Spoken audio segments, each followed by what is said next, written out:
Michio was useless filth who lived a meaningless, aimless existence until he got transported into another realm. There he became a warrior to conquer perilous dungeons and form the most formidable harem. So he goes to the underground market and purchases peculiar girls who will do anything to obey him. Hey warriors, how is it going? You see me, I am Itachi Uchiha, the hidden Hokage of Leaf Village. Just kidding, you know I am just an AI, but behind this shape, I am here to entertain you with enormous, amazing recaps of all animes you can imagine. So without talking too much, let's dive in our story. It all begins when Michio wakes up inside a stable. When he sees the game interface, he thinks the VR is just incredibly lifelike, even replicating the way he was attired. He then spots some slippers and puts them on, which grants him the level 1 rogue class by mistake. Next, he discovers his bonus blade hidden under some straw and is thrilled to see that the sword has exceptional attributes. Now that he's armed, Michio dashes out to see what awaits him in the simulation. Outside, Michio hears some ruckus and sees the peasants uniting to protect against approaching raiders. He wonders if the locals will be safe, especially since the raiders' boss has a superior rank and a unique thief scarf. The clash begins and the villagers are entirely overpowered. However, since the chief is preoccupied, Michio concludes it's the ideal moment for a surprise strike, so he charges up and gives him the Ned Stark treatment. Another thug lunges to strike him, but Michio swiftly knocks away his blade and overpowers him. Just then, the rest of the thugs dash to flee, but Michio races after them and butchers them until he's winded. After, he checks his interface and sees his rank has increased to level 2, and he's earned a new role as a champion. An elderly man approaches and introduces himself as the village elder Samara. He then welcomes him back to his dwelling to express gratitude for shielding their town. Back at the hamlet, Samara reveals to Michio a chamber full of combat loot and tells him they'll all be his after they've taken their portion. Michio then notices the thief scarf but observes it's been replaced with a counterfeit. He accuses Samara, who pledges to investigate it while he prepares a rune for Michio to rest. When Michio enters to relax, he suddenly ponders how to exit the game. He tries all the command phrases he can recall, but a system notice alerts him that he can't return to the real world. He then recalls the alert that he wouldn't be able to go back and realizes he doomed himself by his own decision. Just then, Samara returned with some water to rinse off and a fresh set of garments. However, it finally dawns on Michio that if the simulation is his new existence, he just nonchalantly slaughtered a group of humans. Samara tells him to notify him once he's done dressing and departs. When he's by himself, Michio begins to spiral, thinking he's no better than Joffrey now, but he understands that it's common for raiders to raid townsfolk in this realm. If he loses his resolve, he'll be an easy target, so he's relieved this happened early on. He then takes his gear and resolves to thrive in this new reality. That night, Samara presents the man who stole the thief's scarf, and he turns out to be one of the townspeople. When Michio verifies the real scarf, Samara asks how he wishes to discipline the man. Michio then tells him to follow his people's customs, which makes Samara disheartened. He turns to the man and invokes a spell to alter his knowledge card. Michio asks what's occurring, so Samara clarifies that he just changed the man's designation to a servant. In their town, individuals caught robbing are sold off as servants, and half the earnings of the trade is given to the target, while the other half goes to their household who lost a helper. Michio then realizes Samara wanted him to be merciful so this wouldn't occur, but it was too late now. After, Samara gives Michio the knowledge cards of the raiders and explains that some might have a bounty on their name. He then guides him to a night post in the city of Bali where he can redeem his prizes. It would also be the ideal spot to sell his combat spoils. So Samara proposes to ready a wagon for him the next morning. The next day, Michio arrives at the city of Bali, which is crowded with people who gathered for market day. After, he proceeds to the night post where a woman as hideous as her demeanor tells him 2 of the raiders had rewards on their name. However, when they ask to view his knowledge card before he gets money, Michio hopes his performance anxieties didn't follow him into the realm. Thankfully, his knowledge card pops out, so the sour woman throws his cash and tells him to scram. When Michio leaves, he realizes the city's lively spirit seems to have vanished, so the cart driver warns him that there are risky districts and shady brothels around. When Michio hears this, his thoughts race, visualizing indecent fantasies. Before he realizes it, he arrives at the servant merchant's mansion. Inside, the lord of the house, Alan, comes out to welcome them, explaining that he had many visitors because a maze was uncovered near the city 2 days ago. When he inquired about the servant, they present a note from Samara detailing the issue. Alan is impressed that Michio managed to overcome so many raiders, but Michio brushes him off, saying they were merely feeble. Alan then proposes 30,000 nars in return for the fool who gambled his life to steal a scarf. Afterward, Michio hands over the villagers' share of the funds, and the cart driver returns to the hamlet. However, Michio soon realizes realizes he doesn't know anyone or anything about this realm and is practically a stranger. Suddenly, Alan returns and asks if he might borrow a bit more of his time. They head back inside, and Michio realizes they're now in a more luxurious-looking place and wonders what he's planning. Alan suggests that since Michio is an adventurer, he should acquire some servants. Michio is conflicted about the notion until Alan clarifies that his enterprise specializes specifically in servants who let you get intimate with them. As Michio's trousers tighten, he composes himself when a maid arrives to offer him tea. Just then, Michio sees the maid with jiggle physics that could bring Einstein to collapse. Alan immediately identifies a fellow enthusiast of culture. So when Roxanne steps away, he asks Michio if he likes what he observes. Alan gets straight to the point and tells him she's their top-rated servant. Embarrassed, Michio asks if a servant could betray their owner, so Alan explains that the servants perish when their owners die, and if they escape, they automatically become criminals. He then adds that Roxanne is a wolfskin and beast warrior, which implies she's incredibly capable in a labyrinth. However, he elaborates that the main advantage of her being a wolfskin is that humans and non-humans cannot reproduce, meaning no bothersome protection is required. Alan assures him that she has granted her permission to be bent like a glow stick, which means Michio can toss his conscience away. Michio struggles with the decision of becoming a sleaze, but when he realizes someone else would sleep with and dominate her if he doesn't, he asks Alan how much he's considering. Alan tells him she costs over 400,000 nars, but Michio admits that he's too poor to manage it.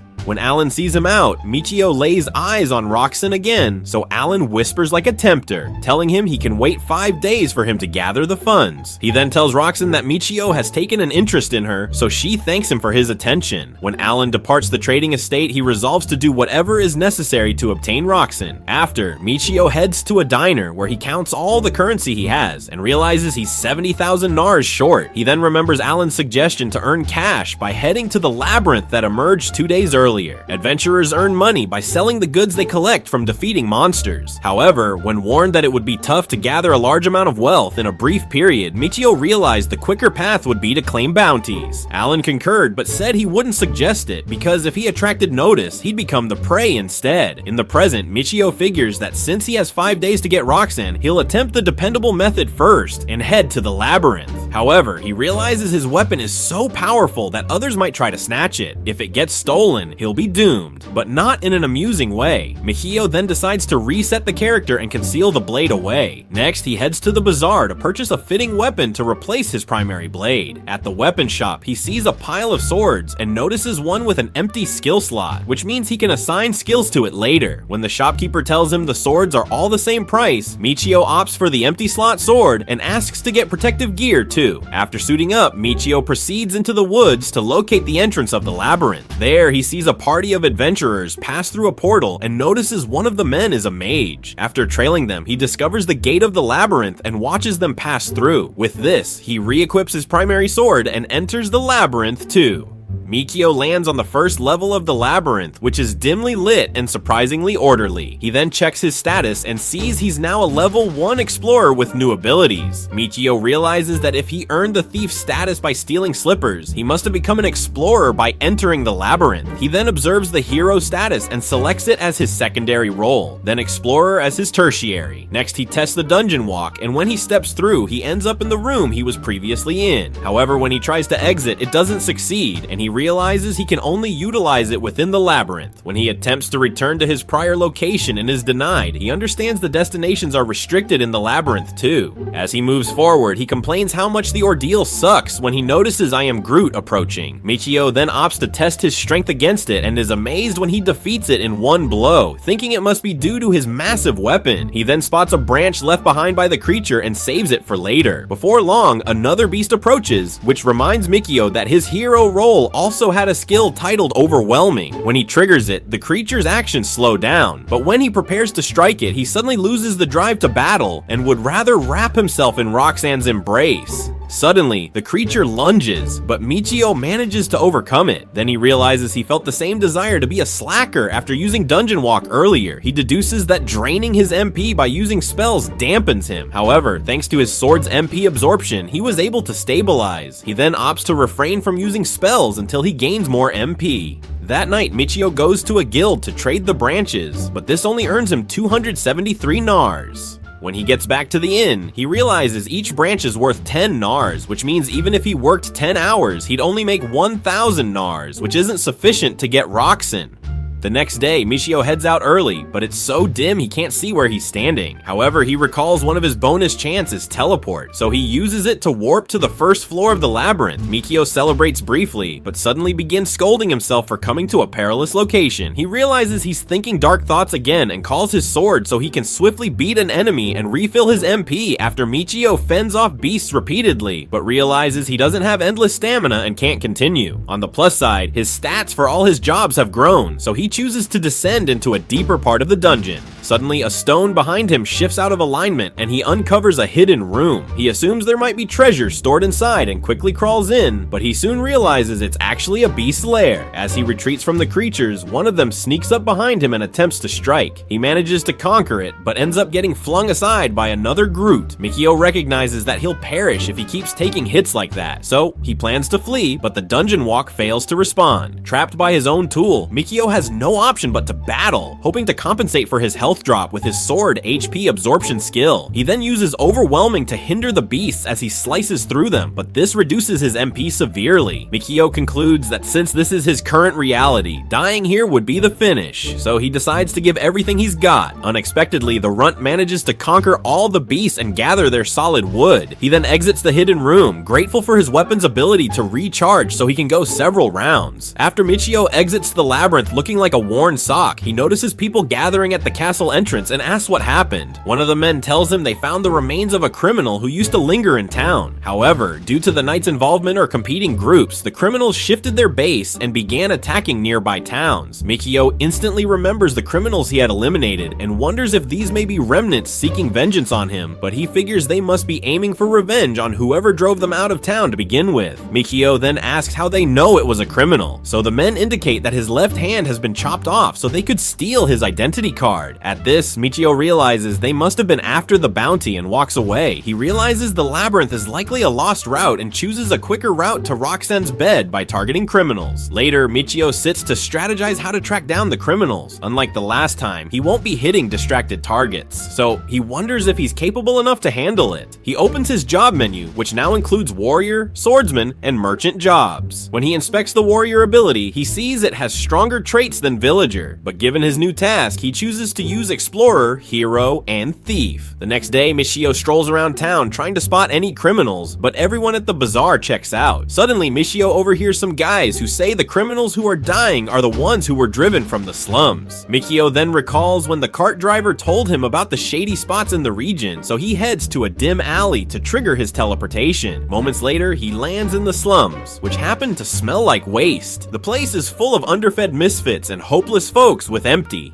pockets just like yours. But he doesn't see any criminals. When the stench of the slums nearly makes him lose his breakfast, Michio activates teleportation and bolts for his life. Back at the inn, Michio cleans up and realizes he no longer feels gloomy from multiple uses of the teleport. He concludes it's because of the levels he earned from the creature battle, which means he should be ready to face any criminal. That night, Michio cloaks up and hands his key to the innkeeper, who then offers him a lantern. Outside, Michio was glad he borrowed a light source, even if it only lights up the area near his feet. He then uses identification to examine the people standing around, but they all turn out to be townsfolk who are probably deceiving their partners. Michio is about to quit when he sees the pink glow of depravity and realizes it's the street with the brothel. As Michio strolls through the street, he dodges the actual street hoses that appear like the ones on your screen when you visit a shady site. Just then, he spots a follicle-resistant muscular guy chatting up one of the workers and discovers he's a criminal. The man departs and Michio trails him toward the slums. When they arrive, he finds a gang of other outlaws and assumes it must be their hideout. He teleports closer to the group and hears one of them mention Ugo. Michio then recalls that the thug he decapitated was named Ugo, which means the man is either one of the criminals that was driven out of town or a companion of Ugo. By the next morning, Michio learns that the shops in the red light zone shut early, after which the bandits come out to roam. They seem to have their own crews and zones, and they avoid dealing with one another entirely. As Michio stared at the criminal from the night prior, he figured that must be his domain, so if he targeted his crew, the other teams wouldn't raise a fuss. When Michio gets back to the inn, the host praises him for working hard and gives him some food for free. As they converse, the keeper says that the tales of a power dispute between the thugs that reside in the slums is all nonsense. He explains that after a leadership contest, the defeated group was expelled from town, but the ones who were found slain were the group who won the leadership conflict and remained in town. So whoever is hunting them is merely making it seem like it was the doing of the exiled group. That night, Michio lies in bed, daydreaming about visiting Roxanne's dairy shop while his left hand travels to his southern hemisphere. The next night, Michio gets ready to head out with the rogue's bandana and his blade. He returns to the slums, and this time he walks up to the guard and shows him the thief's bandana. Then he offers him 1 gold coin in return for knowledge about Ugo. The man states that Ugo was already gone, but when Michio asks for more details, the man tells him to wait outside. When he steps in, Michio notices where his companions must be hidden and takes note. When the man returns, he informs Michio that his boss is sleeping and advises him to wait till he gets up, so he invites him inside to chat. When they reach a chamber, the man notices Michio's dull sword and confidently lets him enter. Inside, he asks to confirm if the bandana is a true rogue's bandana, so Michio tries to bring it out when the criminal suddenly strikes. After failing, the thug discloses that Ugo was originally supposed to take over the leadership, but was expelled by the rival groups. The man then tells Michio not to try escaping as he intends to take the bandana for himself and pawn it. However, Michio reveals that it was his strategy all along and drops the bandana onto the candle. When the room dims, Michio drives his sword into the bandit and finishes him. He then removes his hand to access his data card. Next, Michio creeps into the room with the companions and sees they're all robbers. There, he covers the head of a bandit and slashes his throat swiftly so he doesn't awaken, then severs his hand. However, when he decapitates the next target, he makes a sound that alerts a female bandit, so he takes her out from the flank. The last remaining outlaw grabs a blade and begins slashing, so Michio teleports out of the room to wait for him to dash for assistance. When the door opens, he pierces the big guy and chops off his hand, but when he hears a stir outside, he assumes the others must have caught on. He opts to fall back with the 3 hands and teleports to the maze. In the labyrinth, Michio reflects on what a scumbag he is, but figures it must be the MP Drain speaking. When he leaves the maze, he begins collecting the data cards, but is plagued by the images of the criminals he dispatched. However, Michio persuades himself that the laws are different in this realm and that he has no alternative. Later in his room, Michio fears that if he keeps redeeming rewards one after another, he might draw the eyes of the knights. But if he travels to another town to redeem it, it might raise suspicions that he left town to collect the prize. Irritated, Michio opts to focus on Roxanne instead and dozes off. The next morning, Michio waits at the night station till he spots the knight that was present when he claimed his initial bounty. He tells the knight he was ambushed by criminals, but managed to beat them.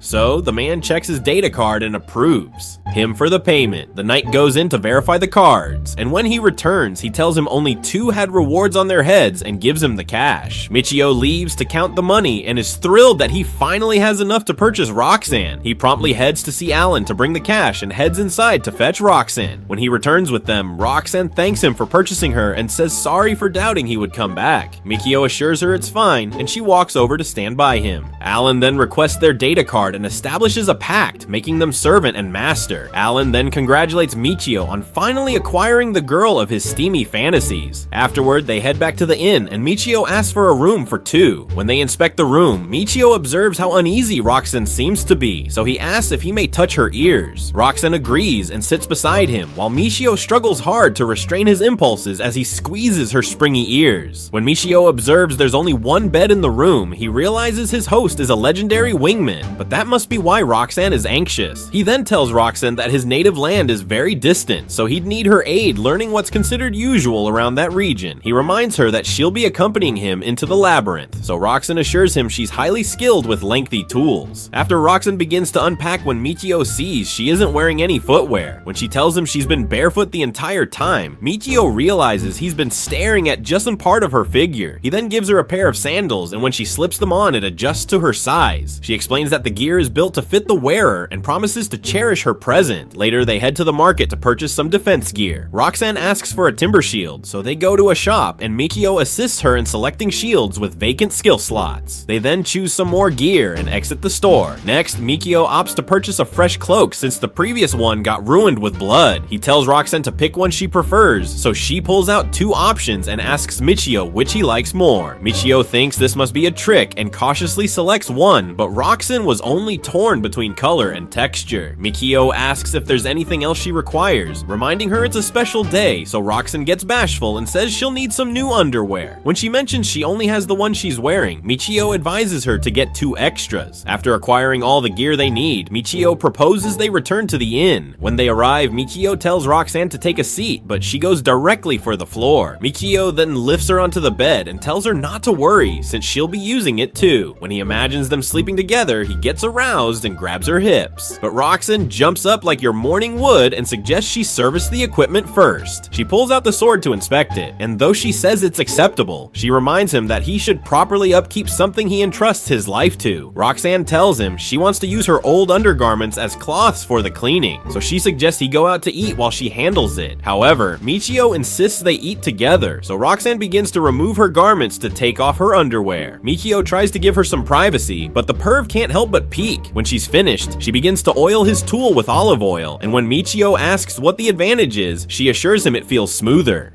Just then, the host brings up heated bathwater for 2, so Michio tries to hide his thrill, as he knows some clothes are coming off. Roxanne begins scrubbing his back, while Michio attempts to make small talk to ease her nerves. When she's done, Michio tells her it's her turn, so Roxanne takes off her top, and Michio nearly has a heart failure when he sees the size of her launch-ready assets. Michio begins with her back, but when he can't resist anymore, he strikes her front lines.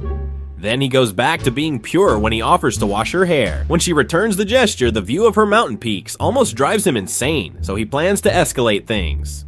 Roxanne sees the hunger in his eyes, so she rushes back and offers to wear her maid costume, making Michio wonder what Alan must have shown her. He then tells her to ditch the costume along with the rest of her clothes. Roxanne complies and joins him on the bed, so Michio kisses her for the first time. He then tells her to kiss him first thing in the morning and last thing at night. When she agrees, Michio proceeds to remove his virgin tag. The next morning, Roxanne kisses Michio awake, stirring his sleeping soldier. Unfortunately, Michio decides to save the energy for later and recommends they proceed to the labyrinth. As they prepare, Michio asks how he can enhance his weapons with powers, so Roxanne asks if he's speaking of ability crystals, which are formed through the collection of creature skills. The crystals can then be merged with gear based on the skills in the blacksmith. Michio asks how he can become one, so Roxanne says it's a talent exclusive to dwarves, so he can't be one. When Michio asks about hiring a blacksmith, Roxanne says she doesn't support it since many shady blacksmiths exist and they dislike direct exchanges. When Roxanne finishes dressing, Michio gives her some hide armor, but when the armor highlights all of her features, they decide to swap armors. Michio then activates group setup and adds her to his crew. When they move into town, Michio pulls Roxanne into an alley where he activates his teleportation and brings her through. He then informs her they're on the first level of a labyrinth via teleportation magic. When Roxanne says she's never heard of such a thing, Michio tells her not to mention it since few people can use it. When they delve deeper into the dungeon, Roxanne points Michio toward the beasts. He wonders how she knows, so she explains that her sense of smell is highly tuned, even for a wolf type, and she's skilled at tracking targets. She then asks him for a power crystal. Michio asks what that is, so Roxanne explains that they capture a monster's energy after it's beaten and can be used as power sources. However, he can't store energy without the crystal, which means he's been messing up again. When he asks how much they go for, she explains that they're the most prized items they can collect in the labyrinth, making Michio feel dumb, so she tries to comfort him. She then explains that they can purchase blank ones from guilds, so Michio proposes they buy one soon. After Michio finds the creature Roxanne detected and summons his blade to battle it. There, he manages to eliminate it with one strike, impressing Roxanne. They continue through the maze, and when Michio sees Roxanne wagging her tail, he's amazed that this brings her joy.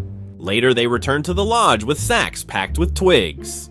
So, Michio informs her it's due to her strength being so remarkable. Roxanne discloses that in her prior group, nobody considered her suggestions and only had her battle subtly from behind. But Michio is unlike them. Michio states her strength is too immense to waste, then instructs her to take a seat next to him. He mentions she doesn't require permission to sit and reassures her he won't pounce on her just because she's nearby. When Roxanne mentions she doesn't care, he embraces her and inquires if he can savor her ears. When she rejects the notion, he compromises by fiddling with them like air bubbles, and Roxanne confesses it feels pleasant. Michio asks Roxanne if they have toasted seaweed-wrapped rice cakes, which is a dish from his birthplace, but Roxanne has no clue what he means. She then states some folks raise fish along the shore, but that's not exactly what he envisioned. Just then, she questions if he'll be heading back to his homeland, so Michio responds he won't be, meaning she's stuck with him.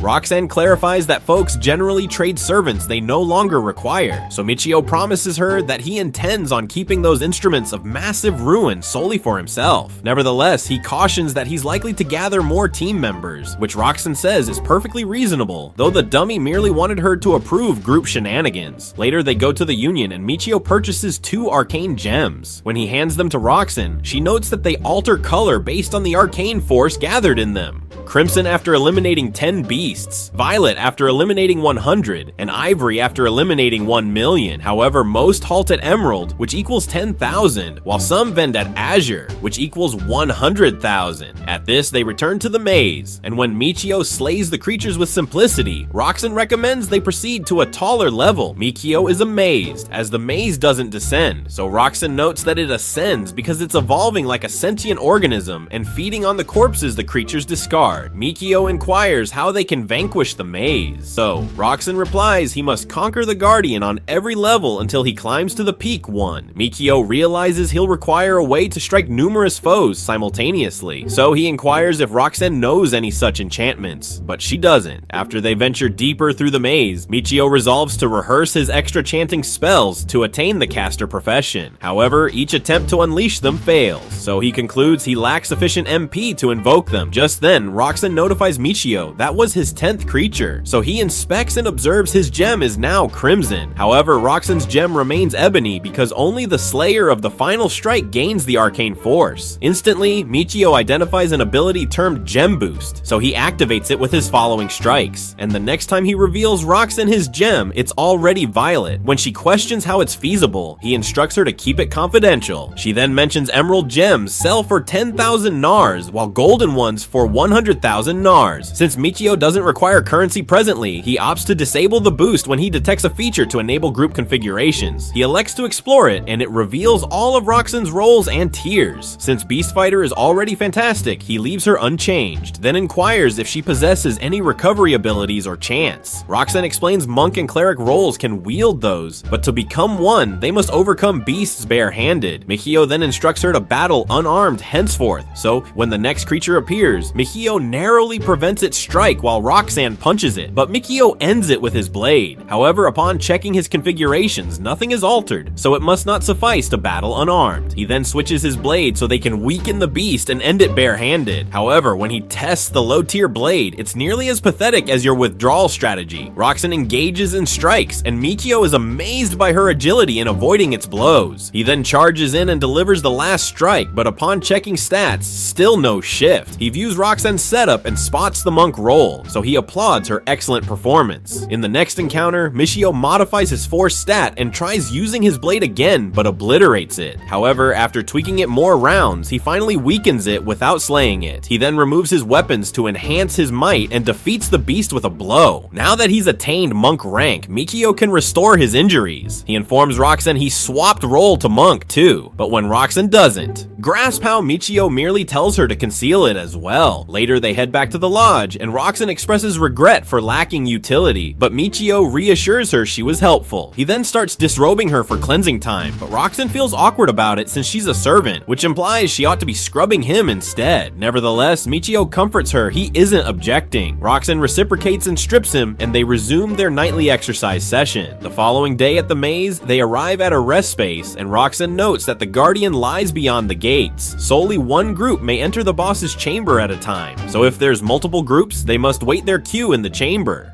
Roxanne is thrilled to battle, but when Michio recalls they'll be confronting a Guardian, he wonders if they're prepared. However, Roxanne reassures him that he is, and the gates swing open to admit them. Roxanne takes point and mentions if fortune favors them, they may retrieve equipment left by a former squad who got wrecked. Suddenly, the Guardian shows up, and Roxanne lunges in to strike, but the boss hardly reacts to her blows. She then grants Michio a chance to hit, but unlike other beasts on the level, it withstands a single strike. Michio then unleashes his burst technique in sync with Roxanne's blows, and they succeed in vanquishing it. Afterward, Roxanne locates a leaf, and when she lifts it, Michio spots a fresh beast strike ability and a new role titled Botanist. Roxanne elaborates that botanists use herbs to craft remedies, so Michio concludes it would be advantageous.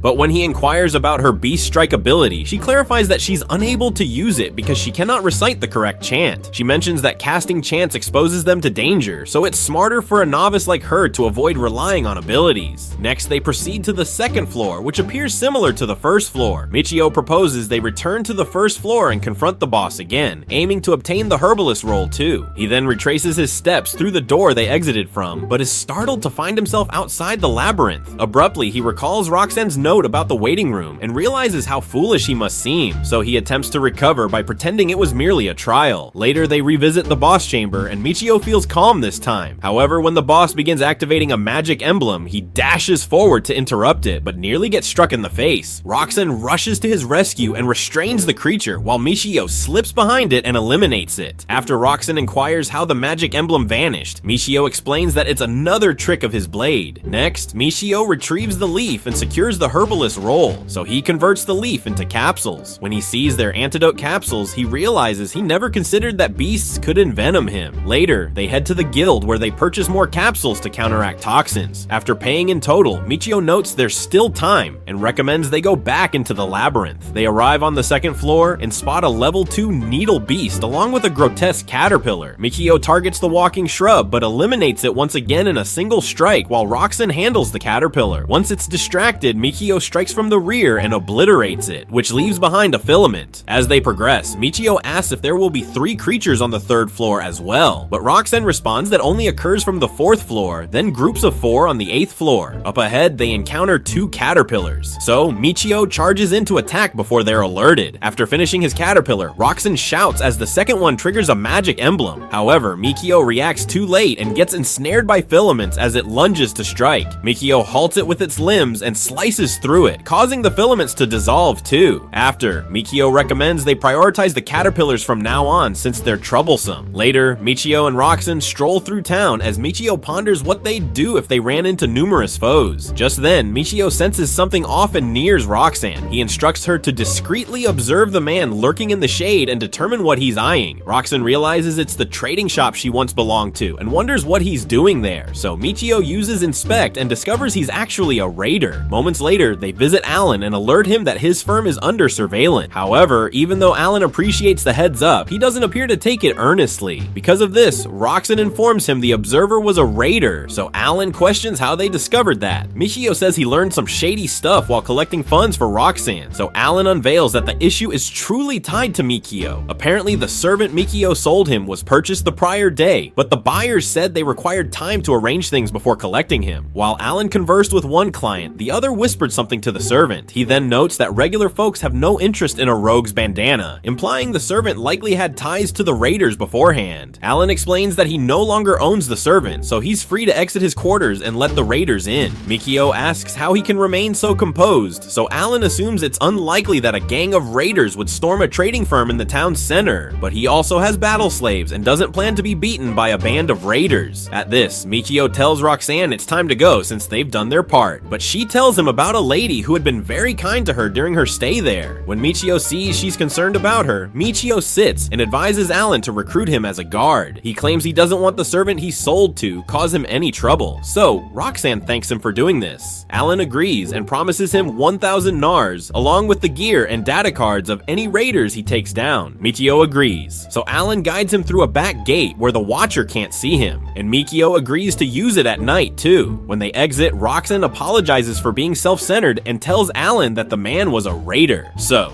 Michio tells her to be cautious next time. Later, Michio gets ready to depart, but is stunned when he sees Roxanne arm herself too, when she insists on joining, so Michio tells her to maintain a safe distance. After they re-enter Alan's firm and sneak in through the back gate there, they regroup with Alan and his battle slaves. So Alan tells them to remain with him until the raiders strike and snuffs the lamp. While they wait in darkness, Roxanne alerts Michio that the door is ajar.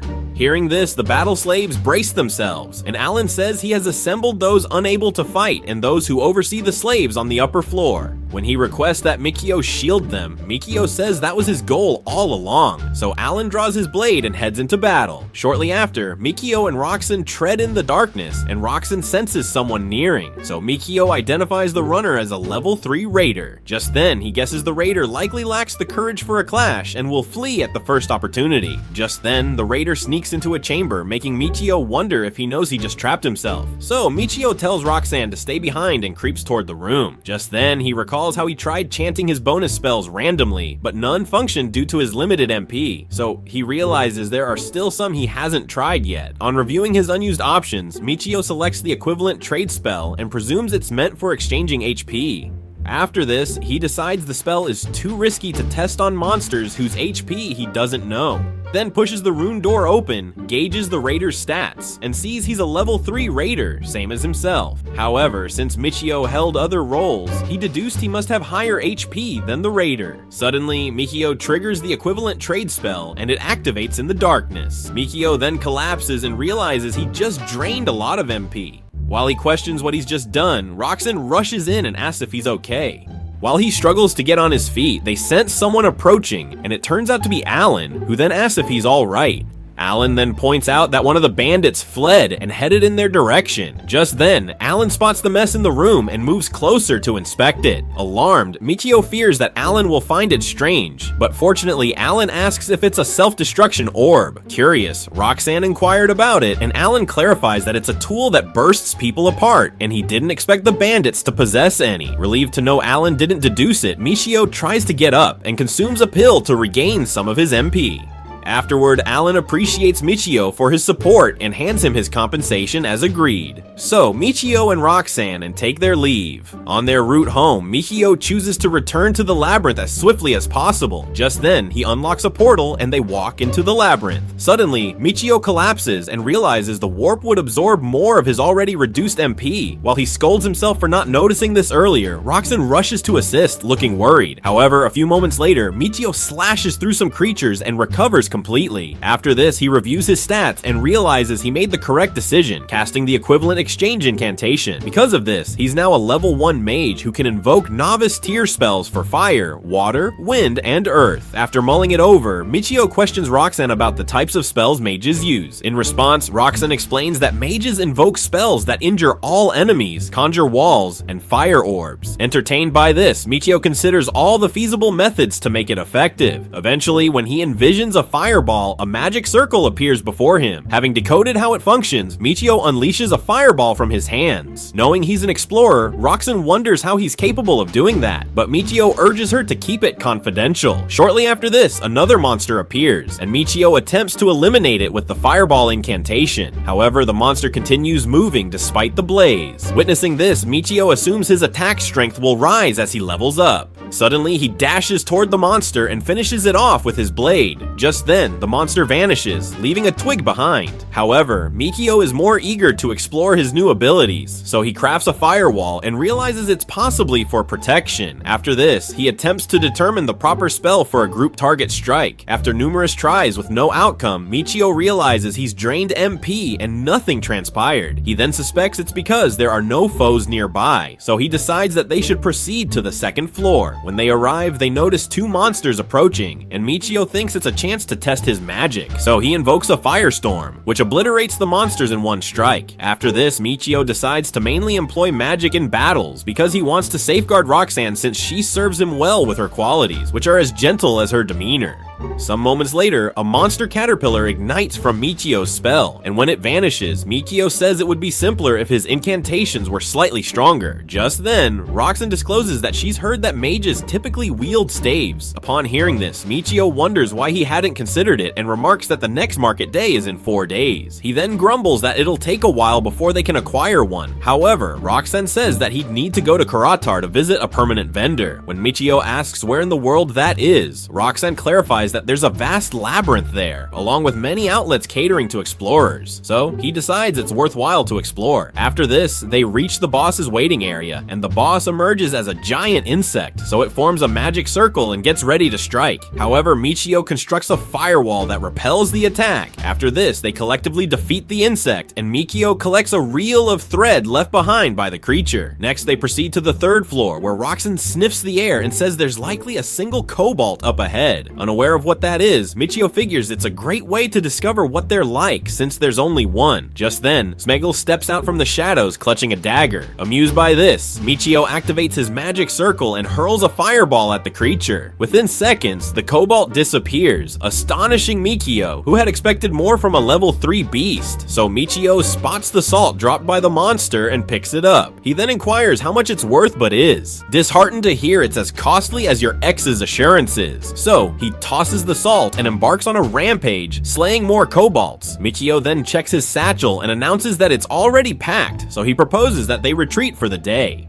Roxanne then questions his level, and he states he's a level 20 explorer. Hearing this, Roxanne panics, but he instructs her to keep it encrypted as usual. Later, at the guild to collect the day's pay, he hears someone promoting a one-way trip to the Imperial City. When Michio marvels at this, Roxanne clarifies that the woman uses her field walk to shorten journeys that usually span days in exchange for payment. Amused by this, Michio says he would have gone to Kuritar, but he has no errands in the Imperial City. Roxanne then informs him that both cities are adjacent, piquing Mikio's interest. So Mikio proposes that they travel, but Roxanne says she'll wait for his return since the cost is per individual. So Michio approaches the woman, thinking if he goes there solo, they'll later be able to teleport there freely using the warp. After this, he queries the woman about the trip fee, and she requests a silver coin. The woman then opens a portal, and they arrive on the other side, where Michio is impressed by the magnitude of the Adventurers Guild. However, he asks the woman to transport him to Kuritar, and she agrees. When they arrive on the opposite side, Michio thanks the woman and teleports through a wall back to Bali. Shortly after, Roxanne greets him back, but he collapses into her embrace as he expended more MP than anticipated and tells her that they can now access Kuritar anytime. Sometime later, in the town of Kuritar, Roxanne and Michio explore. While Michio becomes fascinated by the stalls, Roxanne directs him to the labyrinth. On arrival, they witness numerous explorers waiting while others pay to access the labyrinth. Just then, Roxanne whispers in his ear that they could enter by teleporting without paying the charge.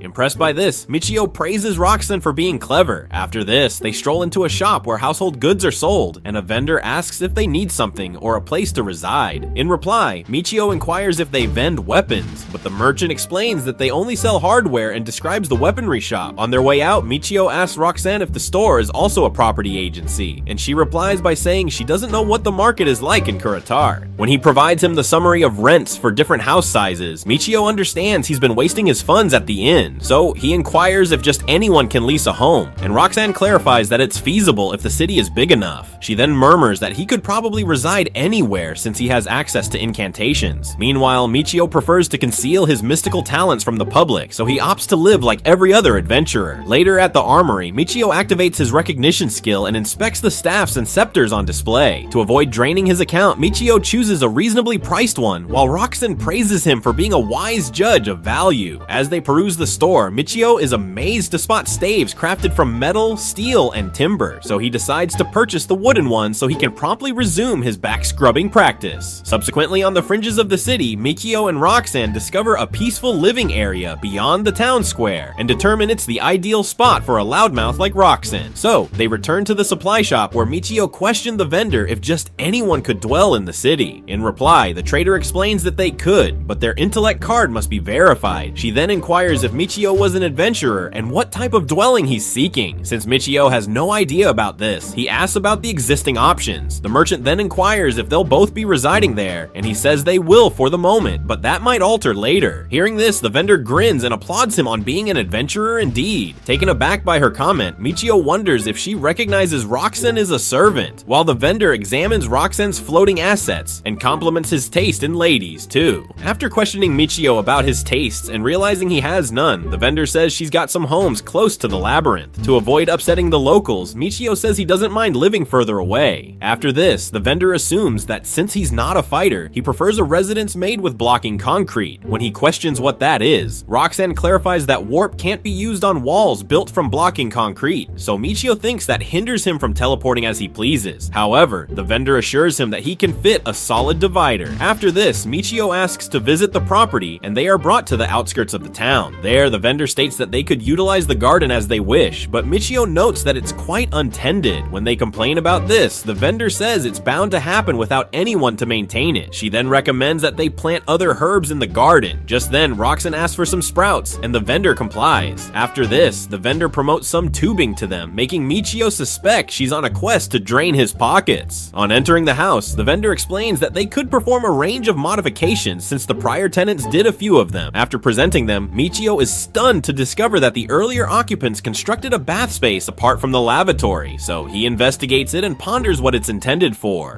While Roxanne and the vendor discuss the cooking area, Michio declares that he'd like to check the upper level, so he inspects the chambers and finds the one with the perfect view and size for his midnight exercise routines. He then attempts to teleport to the next room and confirms it works, so when he gets back to the lower level, the vendor asks him for impressions, and he says it's all fine. When they exit the home, the vendor offers the home for 45,000 NARS, and Michio agrees to lease the home. Afterwards, Michio clears the intellect card screening and signs the lease.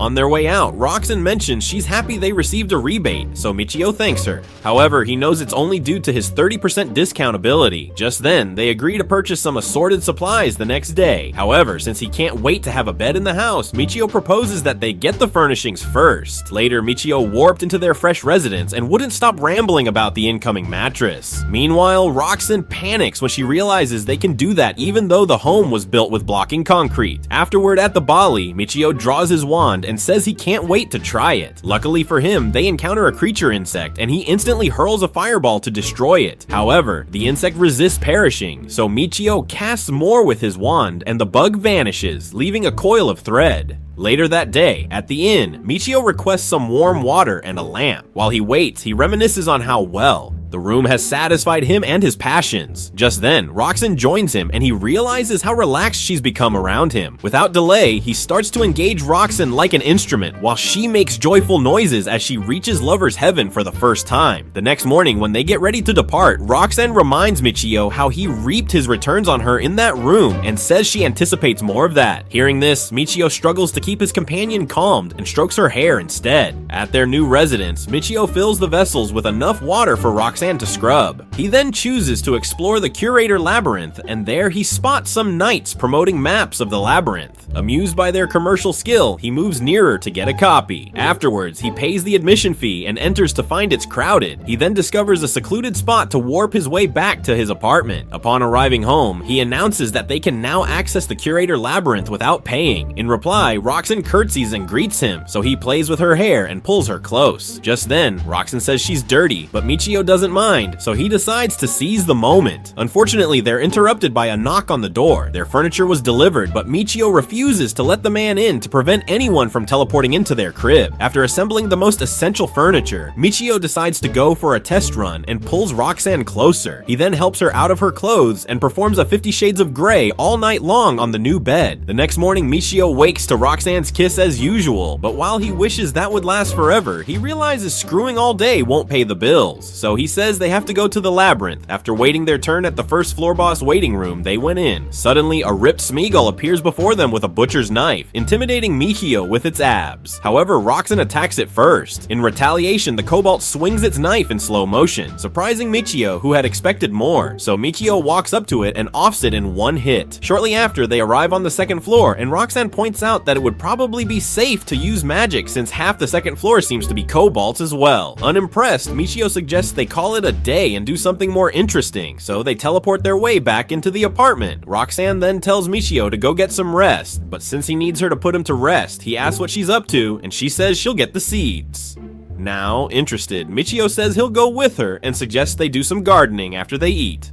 Afterwards, they head to town, and the merchant welcomes them. She then leaves to get the seeds, while Michio checks out the hose on sale and asks if they'll be needing one. However, Roxanne says he doesn't need a hose since he already has one. Shortly after, the merchant arrives with the seeds, and while she explains what they are to Roxanne, Michio decides to save Roxanne's hands for better things by getting a hoe. Afterwards, they return to the yard, and Michio suggests that they till the entire area. When Roxanne offers to help, he asks her to sharpen some scraps he'd like to build a fence with, so they get to work, and before long, their new garden is up and running. While Michio sits, admiring their work, Roxanne shows up with a change of clothes and offers to do the laundry. So while Michio changes, Roxanne chimes in that they could use a tub for the laundry. Inspired by this, Michio heads to the curator Cooper and requests a laundry tub. When handed one, he spots a bigger one and asks if that's the biggest for sale. In response, the man says he makes bigger ones on special order in a functional bathtub as well. Michio then says he'd like something broader than his arm span. While the man asks him how deep he wants it, Michio gets lost in Fantasy Island, imagining what stunts he could pull with Roxanne in the bathtub. Determined to fulfill his fantasies, Michio asks how much it costs and is told it's around 2,000 NARS.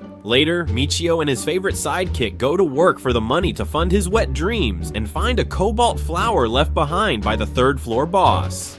While he wonders what it is, Roxanne explains that it's a mill grain that tastes better than the flour sold in town. Just when they decide to move to the 4th floor, Roxanne's stomach beeps of hunger, and Michio suggests that they have dinner instead. Afterwards, Michio whips up dinner and tastes it while Roxanne asks him what it is. In reply, Michio says it's white cream stew and asks if she's ever had it. Roxanne then says she's never heard of it, so Michio serves it and Roxanne gets a taste. Suddenly she freaks out, saying it's thick and tasty, while Michio's brain runs in a loop, seeing her with his cream in her mouth. Just then, he tells her there's more where it came from. So Roxanne thanks him for his cream and promises to put in more effort the next day.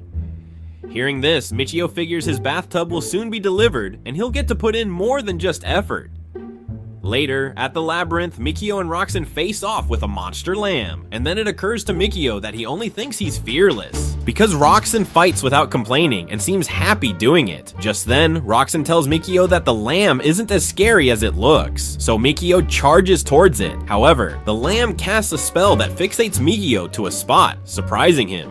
He then wonders if Roxanne was attacked too, but she escapes being crushed by the beast. Just then, Michio decides his safety is secondary to his fun dolls and charges toward the beast, which is now interested in Roxanne. So Michio heals Roxanne while slashing the lamb repeatedly with his rush. Seeing this, Roxanne joins in the slash fest and Michio eventually lands the final hit. After ensuring Roxanne is okay, Michio asks about what happened and Roxanne explains that he was put to sleep for a while. Just then, he realizes the beep sheep skill either puts people to sleep or knocks them out when it sounds the alarm. After blaming himself for slacking on that one, Michio apologizes to Roxanne and asks her to tell him if she's still damaged since he can't afford to lose her.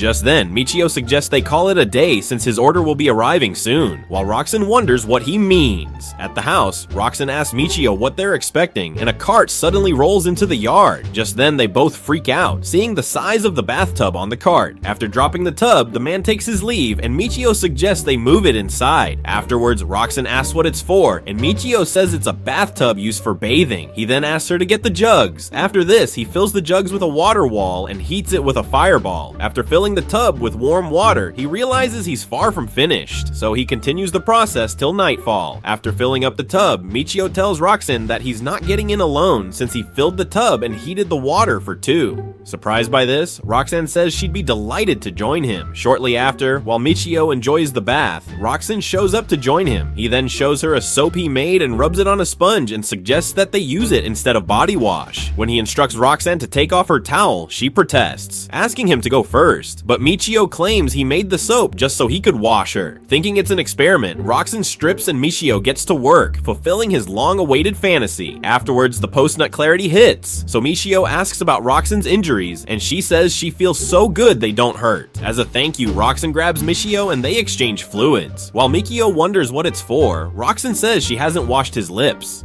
Later that night, Michio realizes he can't keep endangering his pleasure bunny, so he opts to recruit more frontline warriors. Later on the labyrinth's 7th level, Michio casts a fireball and sears a rabbit. While Roxanne praises him, Michio walks to retrieve the rabbit hide left behind, and Roxanne notes that they've gathered a few of those. After he expresses gratitude, they proceed to the Imperial City, where Roxanne explains that since the guild pays mere peanuts for the hides, clothing boutiques will purchase them at a premium. When Michio inquires why, Roxanne clarifies that jackets crafted from rabbit hide serve as excellent winter apparel and are favored by aristocratic women. After this, Michio waits solo on a corner for Roxanne, who then arrives and states the shop will buy the hides if they have no less than 100. So they return to the labyrinth and Roxanne spots another rabbit hopping toward them. Michio then extends his wand and suppresses his guilt before searing the adorable bunny. Afterward, Roxanne sniffs the breeze and guides Michio toward their next target. Moments later, they reach the 7th floor's boss chamber and the door swings open. So they step inside and a rapid rabbit suddenly materializes before them. Just as Michio admires the rabbit for being cute, it shrieks and dashes like Barry Allen. When it leaps at Roxanne, she blocks it with her shield and hurls it away. Impressive, Michio. Just then, the rabbit sets its sights on Michio, but he slows it down effortlessly and cleaves through it. After this, they spot the rabbit meat left behind, and Michio says they can enjoy it for lunch. However, Roxanne proposes they try a schema roast. Sometime later at Michio's home, Roxanne hosts a budget Gordon Ramsay session. After this, the schema roast is complete and Michio takes the first bite. Delighted by its flavor, he suggests that they collect more rabbit meat while gathering hides. So they return to the labyrinth and hunt more rabbits. Just then, Roxanne remarks that the boss chambers have a head. Upon arriving at the waiting room, they discover a duo and are surprised to find a lone guy. In a conversation with the man, he reveals he's been saving to form a party. Hearing this, Michio realizes the man resembles his past self. The man then shares that he's been delving into the 7th level for over 2 years, and his explorer rank has improved, so he wants to capitalize on it to level up. Michio then wishes him good fortune, and the man walks in, claiming luck is finally on his side. Not long after, the door opens and they step in to find the boss already waiting.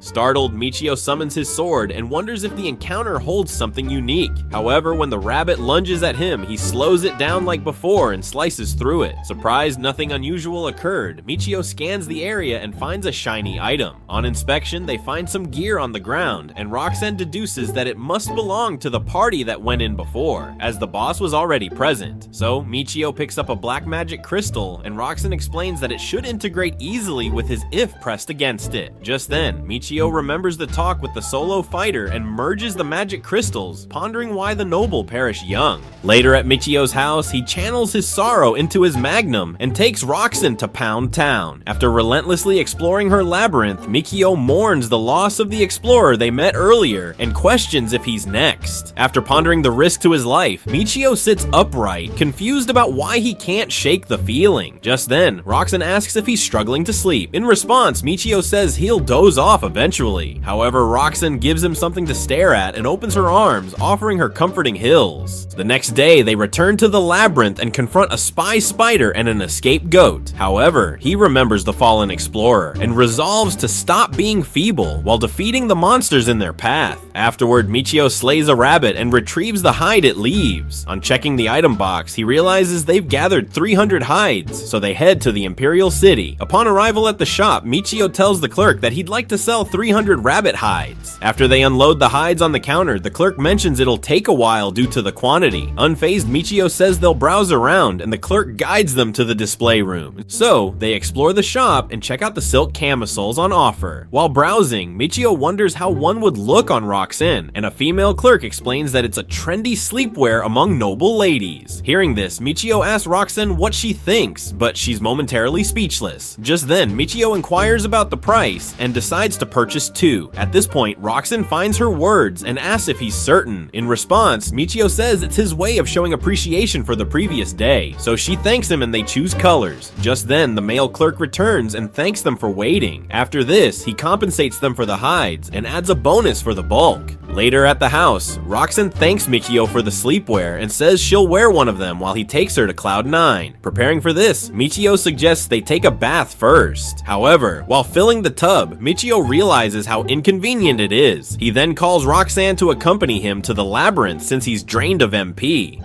A few moments later, they reach the 7th level and face 3 creatures. Suddenly, Roxanne charges in and downs 2. However, the punch dodges her blow and rushes Michio, who's distracted by thoughts of the camisole awaiting him. Drained from lack of MP, Michio manages to eliminate the punch and collapses. Roxanne rushes to aid him. However, he claims it's just a scrape and scolds himself for overestimating. After this, while relaxing in the bath, Michio realizes his finger is still swollen. So, Roxanne asks if he's fine and inspects it. Just then, Michio says it'll heal quicker if she sucks on it. After this, Roxanne demonstrates her expert tongue skills. When Roxanne asks how she did, Michio says the pain is gone. Realizing how good it felt, Michio decides to escalate. So he claims he was hit somewhere else and presents his member for a gawk remedy. Afterward, Roxanne appears in the room with her new nightwear, which overloads Michio's senses as soon as he sees her gravity-defying curves. After appreciating the masterpiece that stood before him, Michio requests her to twirl and is amazed to see she's wearing nothing beneath. Without hesitation, Michio tugs her and enchants the woodland creatures with her lovely melodies. The following morning, Michio casts a firestorm incantation to obliterate 3 hares, but it fails, so he turns to using his blade. After battling to eliminate the 3 rabbits, Michio realizes it'll be challenging for his team to manage anything beyond what they've faced on the 8th level. While he contemplates growing his group, Roxanne presents him a skill gem left behind. Later at Michio's residence, he inspects the skill gem and deduces he could likely utilize it to produce an artifact with a skill when merged with a vacant skill slot. However, he questions how he'd get a dwarf to forge what he desires. Just then, Roxanne enters with food, and Michio apologizes for not assisting. In return, Roxanne says she's the cook and clean sort of girl. Michio then proposes they eat before it becomes cold. Afterwards, Michio shows Roxanne the skill gem, and she panics, noticing it has shifted from green to yellow. Michio then states it's probably because he fused 2 magical stones. After this, he verifies the cost of yellow magic stones and concludes they'd have all they required after selling it, so Michio determines that they attend the ballet afterward. He then discloses his intention to visit Alan and draft a will. While Roxanne questions if he's sane, Michio says he's realized he has to be ready to perish if he's exploring dungeons. Since slaves accompany their master in death, Michio says he wants Roxanne to be liberated if he dies.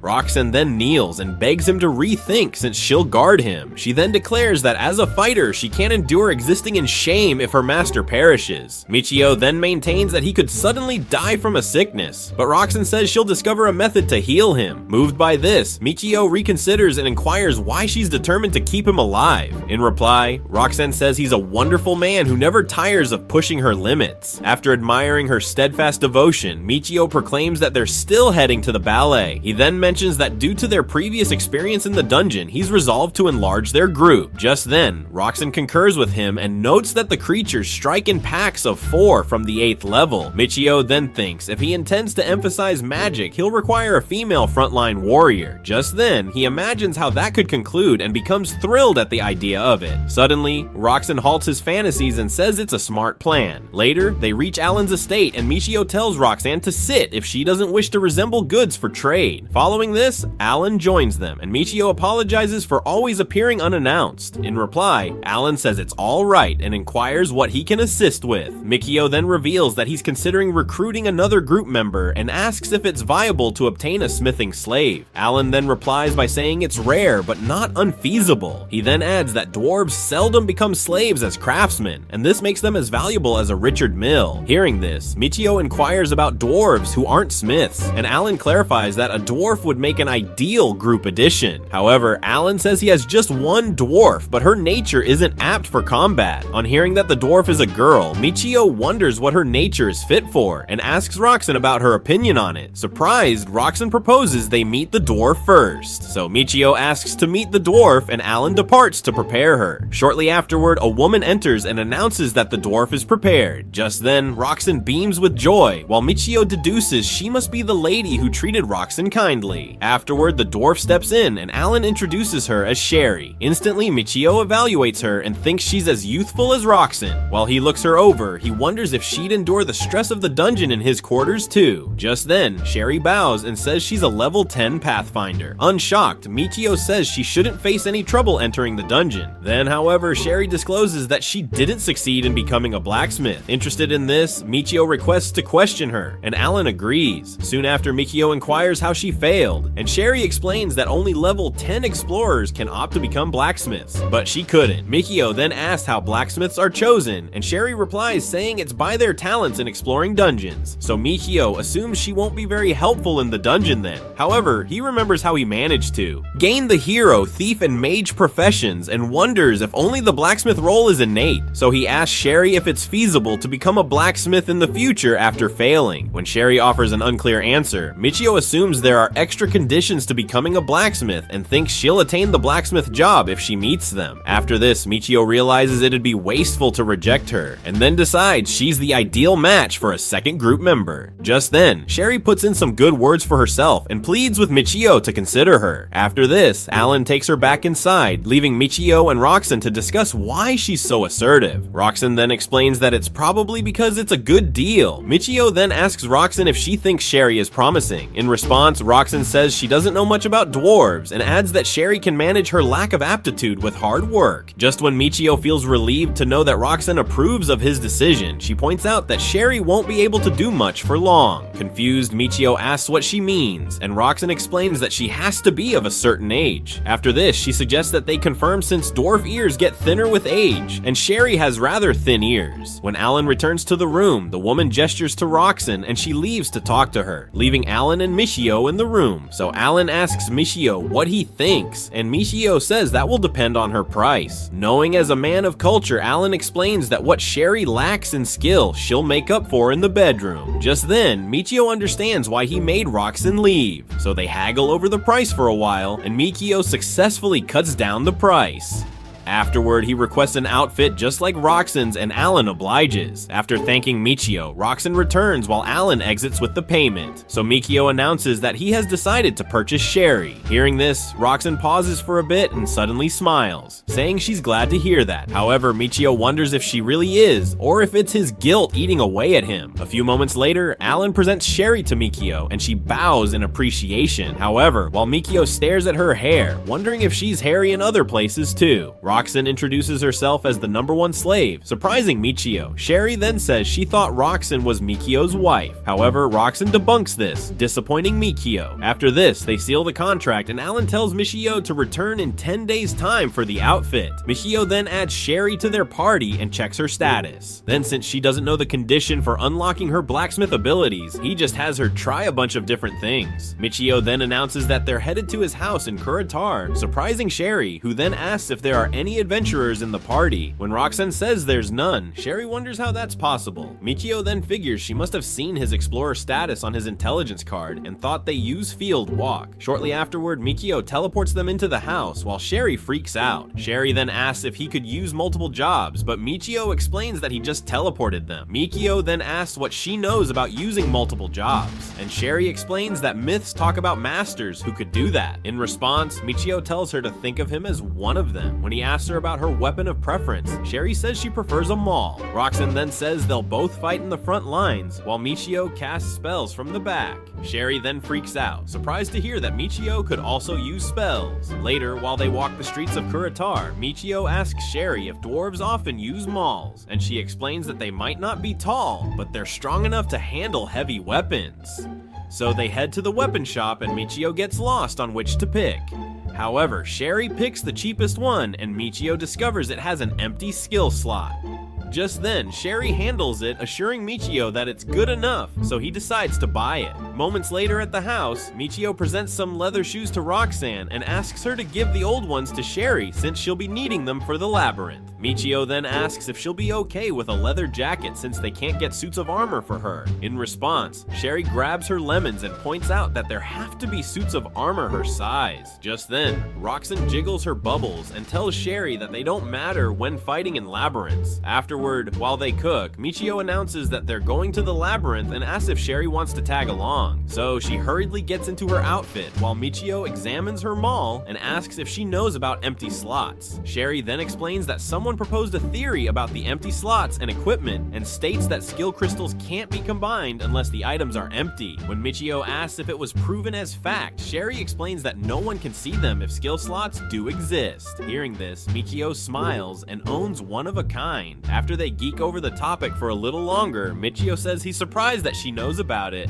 and Sherry says she once asked an expert about it. After this, Michio asks if she knows anything about the adventurer's job, and Sherry explains that it's a legendary mystery job that no one has ever seen and likely doesn't exist. Afterward, at the labyrinth, Roxanne sniffs the air while Michio prepares to show off for the new party member. Suddenly, Roxanne spots a monster sheep up ahead and they dash toward them. Determined to show off his skills, Michio takes off the beasts in one hit, leaving Sherry gobsmacked as intended. However, to Mikio's disappointment, Sherry faces Roxanne and asks how she pulled that off. After this, Mikio figures he has recovered his MP and suggests that they head back home. When he teleports them home, Sherry asks if Michio is able to teleport anywhere outside the labyrinth and also asks about his level. In response, Michio says he's level 33, surprising Roxanne, who had thought it was 20. Michio then explains that he leveled up, surprising Sherry, who then asks if it's because of his sword. Just then, Michio pats her head and says she's already figured it out, so he tells her to keep a secret. Later, Michio marvels at Sherry's cooking and says it smells good. Michio then asks her to sit with them, but when she hesitates, Roxanne explains that their master enjoys eating with them. After this, Michio serves the food and serves himself first. Justwing tries to serve Sherry next since she cooked the meal. He spots Roxanne giving him the side eye, so he serves her instead. After Roxanne thanks him with a smile, he serves Sherry next and they enjoy the meal. Just then, Sherry asks why Michio chose to go to the labyrinth while preparing the bath and cooking. In response, Michio says he does it to recover MP, since Durandal has MP absorption skills. Michio then points out that the Wolfkins have the best warrior jobs and the dwarves have the blacksmith jobs, so he asks if the humans have any unique jobs. In response, Sherry explains that all the humans are good for bending chicks and clapping. Afterward, Michio prepares for a bath. He tells the ladies to join him since he's only human. On entering the bathroom, Michio gets excited, anticipating his first three-way fun. Shortly after this, Michio listens to girls talk while undressing and freaks out for being left out. However, Michio gets mind blown when the ladies join him in the bathroom. While he checks Sherry out, Roxanne suddenly pops up in front of him with her balloons. Meanwhile, Sherry laments her situation while Michio goes to work on Roxanne's melons. Afterward, Sherry decides to join in the fun, so Michio shows her a good time while washing her too. After the ladies show, Michio has the best time of his life. He realizes he's finally living every man's dream. Later that night, Michio invites Sherry to join him on the bed and tells her to always kiss him before going to sleep and after waking up. Having run out of patience, Michio goes for the kill, but realizes he should have put Roxanne first. However, he tells her she'll come last since it's what they do every night. Afterward, Roxanne gets on him and they commence their night workout routine while Sherry watches in horror. After this, Michio knocks Roxanne out and calls Sherry for her turn. Michio then gently pops her cherry and takes her to Pound Town. A few moments later, Michio falls asleep while Roxanne commends Sherry for handling Michio's weapon perfectly. The next day, Michio checks his stats and realizes he's now a clapping machine. After checking his new abilities, he recalls Sherry's comment about humans being bedroom monsters and pulls out his tool. Seeing this, the ladies exclaim while he announces that he'll get himself more slaves and build himself a harem to all Leaf Village ninjas. That is it for today. Recap: do not forget to join our clan, our army, my friend. You can do that by clicking that red button below the video. Destroy it for me with that bell. To follow us on YouTube with many videos to come in the following days. So see you later, bro. Peace out.